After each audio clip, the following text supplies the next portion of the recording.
What's up, y'all? My name's Akea, artist, researcher, and curator of Buttermylk Goods. In the physical world, Buttermylk Goods is a curated vintage shop that I own outside of Metro Detroit. In the physical world, in the beautiful four corners of this screen, I explore all things at the intersection of history, fashion, culture, and money. If you're into any of those things, then you're in the right place. And if you're just joining me for the first time, which you definitely are because this is my first video, hello. Good to see you. I was for some reason going to talk about if you're returning, but no one's returning because this is my first video. So thank you for stopping in. If you find yourself curious about what's going on here and you like the content that's coming up in the video, please feel free to subscribe, stick around. It'd be nice to have you be a part of the family since right now it's a family of one, me, myself, and I. Actually, so it's three. There's three of us here. Okay, we're starting off good. Anywho, we find ourselves here together in this space right now because I wanted to talk about my journey to owning a shop and deciding to go full brick and mortar. So, I guess let's just get into it because the story's always deeper than the outfit.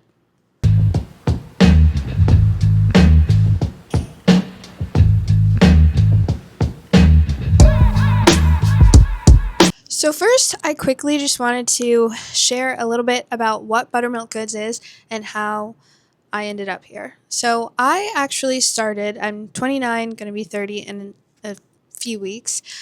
And so I'm coming up on 16 years of selling clothes online. I started when I was 14, just reselling on Etsy, back when Etsy was very, very different. On Poshmark, Mercari. I didn't really use that platform too much, but that was always an option, as well as selling on Facebook. So I also started eventually, I'd say around 18, I did my first fair. So I would sell at different fairs and festivals. I'd make body scrubs, lotions, candles. I think I was also 18. I was a freshman in college when I started selling my candles at my first stockist. It was a little spot called Joshua Tree in Mount Washington in Baltimore, and it was a really great spot. And I really appreciated him, taking a chance on me and stocking my candles. I think I started selling my beeswax candles, which is just wild to think about. But around that same time, I was doing a lot more on the clothing side. I was in art school, so I was also selling my little paintings, my little doodads, whatever I was making. Blessings to everyone purchased any of my art at that time. Yeah, there's a lot going on there. Anyway, just over time, I naturally just continued to evolve, and I was doing pretty good on Etsy. And then, actually, during the pandemic, I think that is when I started selling on the road. So I was doing a cross country road trip solo for a few months, and I thought it would be really cool to sell from my car. And on the road, I was journeying around, I was going to thrift stores, and I was finding a lot of really cool things. So I actually started to do a lot of story sales, and I would sell the clothes on the road from my car. So I was just driving around the country with pounds and pounds of clothes in my little Honda CRV. So we have been trekking it along for quite a while. Not too long after that, I ended up leaving Baltimore and I moved to Michigan. So we are coming up on 5 years of me living here in Michigan, specifically Detroit. I live in Detroit. This shop is literally just outside of Detroit, probably 0.5 miles outside of the city, in Ferndale, Michigan. So I can share a little bit more about that later, but for now, I'll just let you know in print of where we are. You can put that in your mind, store it away. So anywho, I went through grad school. I moved here because of grad school, and I was still selling while I was in grad school, and I actually started Buttermylk. So I changed the name. I think it was like Lost and Found And there's actually a store here, Lost and Found Vintage. And I was like, okay, well, if I ever want to do anything more seriously with this, I'm going to have to change the name. So we're going to set backwards to when I was on my cross-country road trip. I was also working on a commission for a museum. I was working on a show, and I was making art for that show. So I was pretty much back and forth between Michigan and Mississippi for a bit, and on the way down, I would stop and go through Cincinnati. Now, if you haven't been to Cincinnati, one of my favorite cities, it is right on the border of the Kentucky state line. So often as I would cross through, I would see the signs for Buttermylk Place, or Plaza, one of those, something like that. And I just loved it. And it also signified that I was sort of, getting to the halfway point of that journey, which for me was a very, very special time. I was just by myself on the road for months. And I grew a lot, and I had a lot of time to sort of process a lot of things. This was also like 2020, 2021. So there was just a lot of weird things going on. I don't know if it was for you. It might have been for the whole world. I don't know. Something pretty serious might have happened during those years. But, I was going through it. So it was quite the time. And Buttermylk just sort of stood out as sort of being halfway through that gritty road. So I decided to change it to Buttermylk. And now we have Buttermylk, which I spell with a Y. So that is how you got Buttermylk Goods. So that's a little bit about the name. Fast forward, I graduated, moved to Kansas City, ended up teaching as a professor for a year, didn't like it, got pregnant, moved back to Michigan to the same house I was in. And I was like, well, if there's no other time to do this, I should definitely start my brick and mortar while I'm 7 months postpartum with a newborn. That just seems like the best time to start a business, right? So I went for it, being my typical ADHD brain, neurodivergent, multitasking, Capricorn, work addicted self. And this is how we got into this physical space. I'm going to see if I can track down any of the footage of this time. I co-own the business with my husband, but I do most of the curation outside of men's, as well as designing the space and all that good jazz. So we ended up finding this space in Ferndale. It's just down the street from our house. It's down the street from my studio. So we have our own little corridor here, and it just made it that much more feasible. So I actually did end up finding some of the footage of when we first got the keys to the space. So wild. No one sees the work that happens behind the scenes. Case in point, just the marker, trying to get it to work. 10 hours later.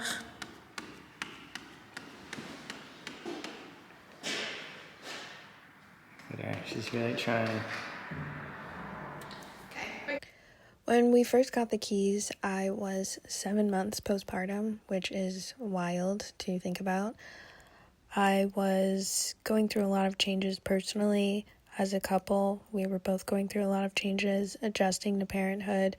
So many things had really just been flipped upside down. And I think looking back at the footage, it is absolutely wild that, one, we decided to take this on, and two, I think it's even more insane that we did all of this, just the two of us with our baby. I really don't know how we did that, but even just looking at the tape laid out and seeing how it actually manifested into the shop that we have now, I just feel really proud of us. We are under construction.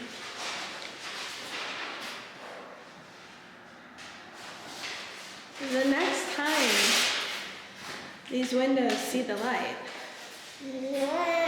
actually I guess the windows they're always seeing the light, but I'm not at all saying that it was easy. This was incredibly hard, and we got the keys in March, and we did not open our doors until July, so it definitely took us some time, and that's just a part of the process. But yeah, I think it's really exciting to look at the tape that we marked out on the floor and the measurements and the layout and see that we actually made it happen. It's really incredible.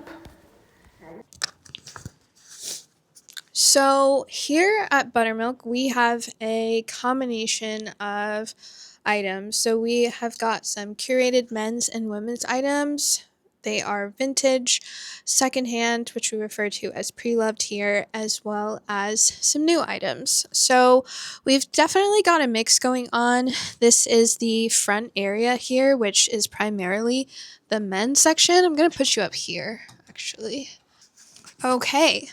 So now we are in the front half of the store, which is the men's section. So my husband curates the majority of the men's items, and as a result, it's primarily vintage. He does a really great job of sourcing a lot of the pieces. We are in the Midwest, so a lot of the curation lends itself to the culture and the history of the space, especially Detroit. So we've got a lot of vintage wool flannels. We've got a lot of our vintage leathers. Of course, we have a plethora of our Detroit jackets. We are in Detroit, so we are in the home of Carhartt. So we have plenty of that if you are ever interested. We also have a pretty expansive collection of French tour jackets. I will say that our French tour jackets are probably one of the most popular items from our men's curation. So those actually tend to move pretty fast. My husband sources a lot of these, and he's got a lot of work jackets from France, from Italy, from Germany, from Austria, and we work with some pretty incredible suppliers that give us really good deals. But these are becoming much harder to find, and they're much more in demand, so I don't know how long that will last. But for now, we have a really great section, as well as some cool coveralls. These are vintage Ben Davis coveralls, which in all honesty, I might keep because I really like these. So yeah, that's just a little bit of our men's section over here. We also we got these recently. These are our jewelry bins. So these are a mix of new and secondhand items. Just gonna take you over to our window here. We have some cool little doodads, as well as some candles. We've got a couple of books. We've got some of our fragrances here. So this is a cool little section. And on the bottoms, we have shoes. So all of this right here is men's as well. We have the men's pants, which are just various different pants. We've got our denim, then we've got some sweaters and some flannel. We've got our jackets. And then up here, we also have some of our hats.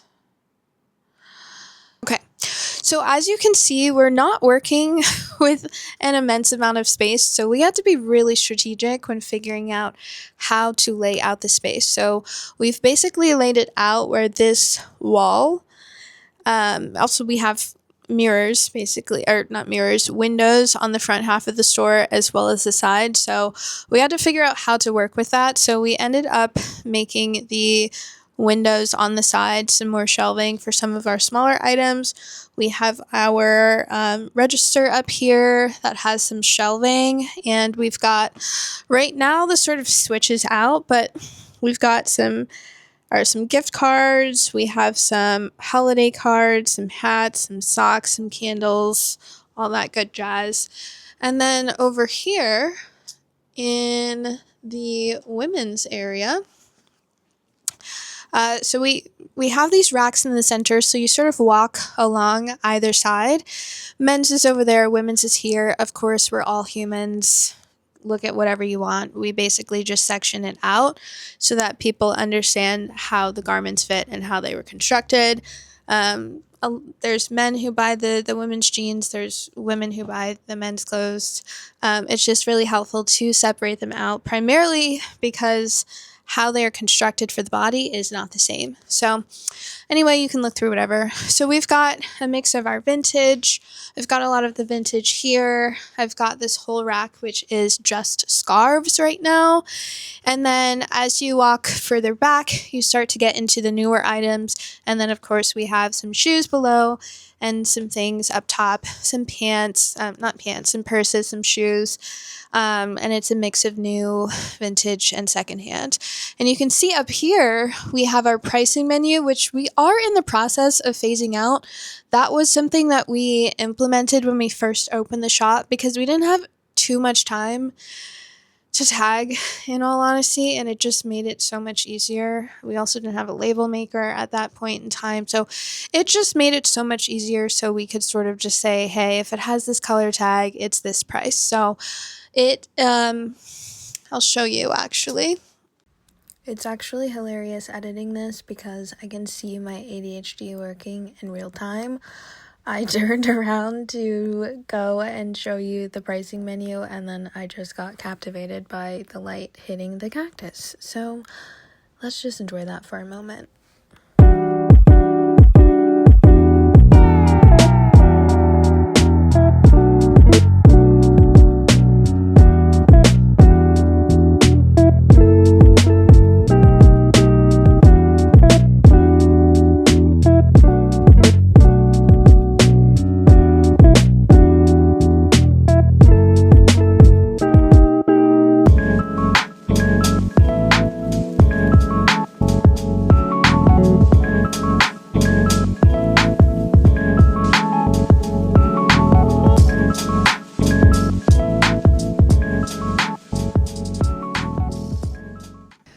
So I think before it gets too dark, I'm going to go ahead and take you outside so that you can see the front of the shop as well as the street that we're on. We are not on a heavy foot traffic street, so I think that is really helpful to just put out there and to note. When we opened this shop, we knew that we would be sort of on an uphill battle, primarily because we're not in a retail corridor.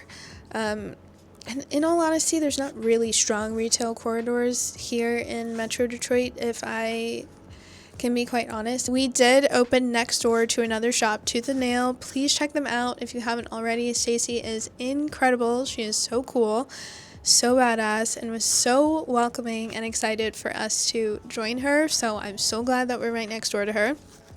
But aside from being next to Stacy, we are not really in a retail corridor, and we are located on Livernois, which I can give a little bit of history on a little bit later. But yeah, I know when it comes to real estate, whether it's houses, schools, shops, like location, there's always talk about location is everything, and I do agree. I'm gonna put you up here. Yeah, so I will be very honest in saying that it can be very hard to be in an area where you aren't necessarily in a retail corridor, but I will say that the word of mouth has been amazing since we've opened. We have actually started to really gain some return customers, which is really great. Genuinely, people have been amazing in terms of stopping in and, I've got somewhere to be, but I'm going to come back tomorrow, and they actually come back tomorrow. Or someone comes in and they're like, wow, like my sister would love this, or my daughter would love this, or my friend would love this, or I want to bring my wife here. And they come back the next day and bring people. And that has genuinely been what has helped us continue to grow.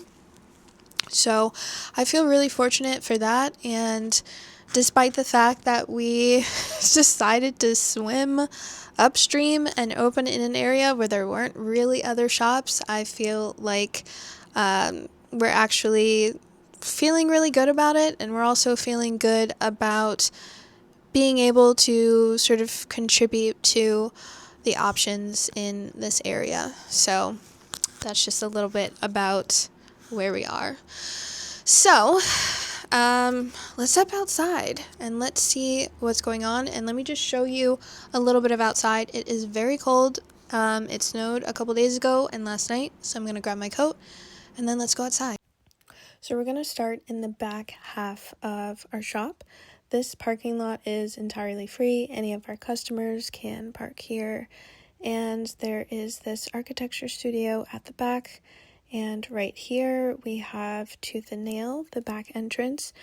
Often Stacy's customers do enter through the back, but we don't really use our back door as an entrance, so most of our customers come through the front. So here is the side of the shop, so you can see the two windows that I was talking about. And we do have our vinyl that was done by Doug. He did an amazing job. This is the main street. This is Livernois, and in the direction we're looking at now is 8 Mile, and so Detroit is just up ahead. And in this direction is 9 Mile, which goes to downtown Ferndale. So this is the front of our shop. We've got our holiday decorations, and right next door we have Tooth and Nail jewelry and oddities. So let's go step inside, say hi to Stacy, and see the shop that's next door to us. So we're just going to pop in really quick. I just want to show you some of the goodies that she has. So her store is called Tooth and Nail Jewelry and Oddities. So she has vintage clothes, she has new clothes, she has jewelry, she has just random little bits and bobs, candles, accessories. I mean, she just has so many things in there. She is absolutely amazing, a really killer businesswoman, and genuinely has been so helpful, and she's just been so valuable, and we have really appreciated being next to her. A lot of businesses would have felt like they needed to be in competition with us being next door to each other, but she has been so supportive. One of the things I do appreciate about our location is just how quiet it can feel sometimes. Don't get me wrong, it can feel very busy, especially when people are getting out of school and getting off of work and going to the brewery down the street, but there's these moments at the end of the day where the moon starts to come out and the sun goes down, and you just are reminded of how simple life can be sometimes. I really enjoy those moments. So that's a little bit about the space itself and the area that we're in. So thank you for stopping in. I am really excited to continue to share more about our journey, more about the process here, the behind the scenes. Hopefully you stick around. If not, thank you for stopping in. It was really nice to have you here. And yeah, I am really excited. So stay tuned. There is always more to see.